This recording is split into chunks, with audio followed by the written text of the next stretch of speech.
this week's Aqua tip is a jogging movement, but with a bit of rhythm. So what we're going to do is we're going to go 1, 2, quick, quick, quick. Out, in, quick, quick, quick. Out, in, bump, bump, bump.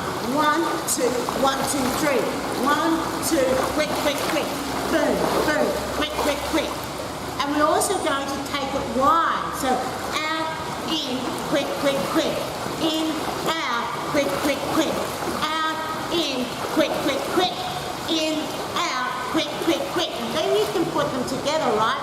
So 1, 2, quick, quick, quick. 1, 2, quick, quick, quick. Then go out, in, quick, quick, quick.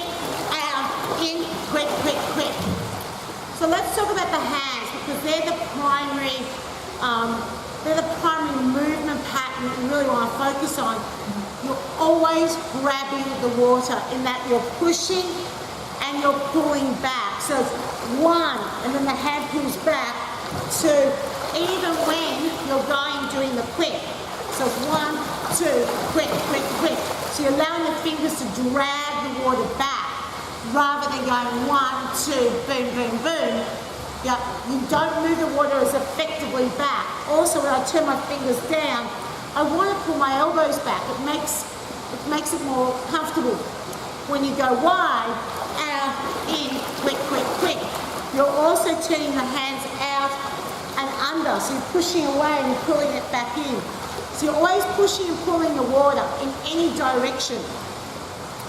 So with the rhythm change, it can be a lot of fun. And there's some music that really lends itself to that. It works really well with the jogging pattern. But if you're going to combine it, you need 2 of the narrow and 2 of the wide. Otherwise, you're not always starting on the same side. Let me show you. I start on my right side. There's my left side that wants to go. If I go wide, then I'm back to my right side and I'm starting that way. And I'm back to the narrow doing the same thing. So ideally, you do 2, narrow, 2 wide.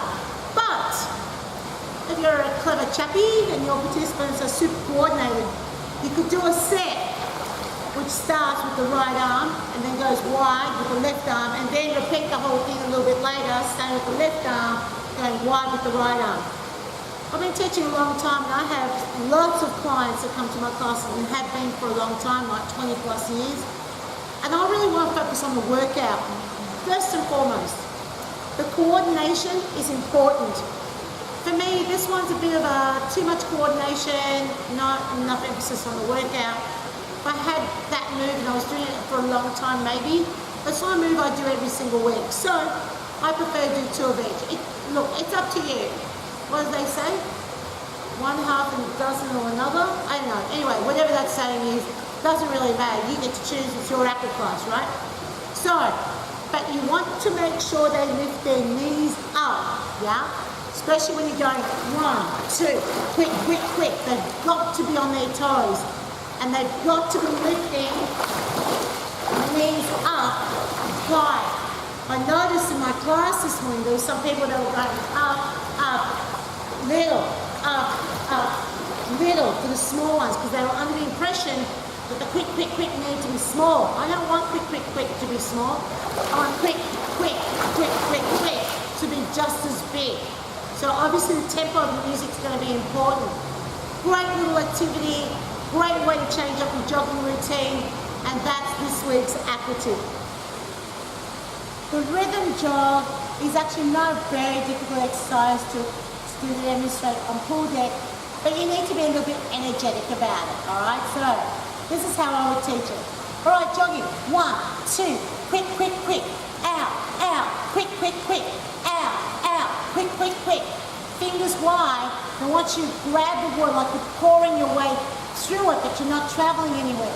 Out, out, 1, 2, 3. So grab the water and pull your elbows back. So you're creating white water both forwards and back. That's how I would teach a narrow one. And then if I was going to go wide, it would be out, out, quick, quick, quick.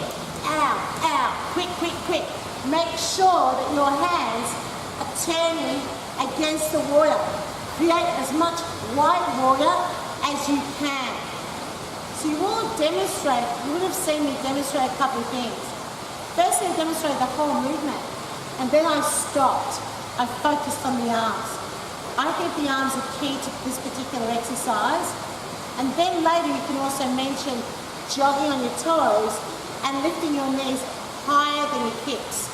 And so you're jogging with high knees. So they're probably the three most important things I would communicate. Demonstrate the full movement, focus on the arms, and then talk about what the legs are doing. Because if the arms are big, the knees are going to come up anyway. But that's where the workout is. It's on that grabbing and pushing and pulling to the water. Whitewater is also a fantastic way to communicate energy. And I often say to my clients, when I don't see white water, I know that there's only a certain amount of effort being put into the pool. Only effort creates white water in the water. And water is such an honest medium. It gives you direct feedback as to whether you're working at a level that will challenge you or not. Of course we know people do Aqua for lots of reasons, and not all of them for exercise or fitness. But in my professional opinion, I've found it's much, much harder to communicate to people how to work the water well and effectively and use it so they can get fitter than it is to teach someone how to modify it and make it more gentle. That sort of is a little easier to communicate if you have to say anything at all. And that's this week's Aqua tip.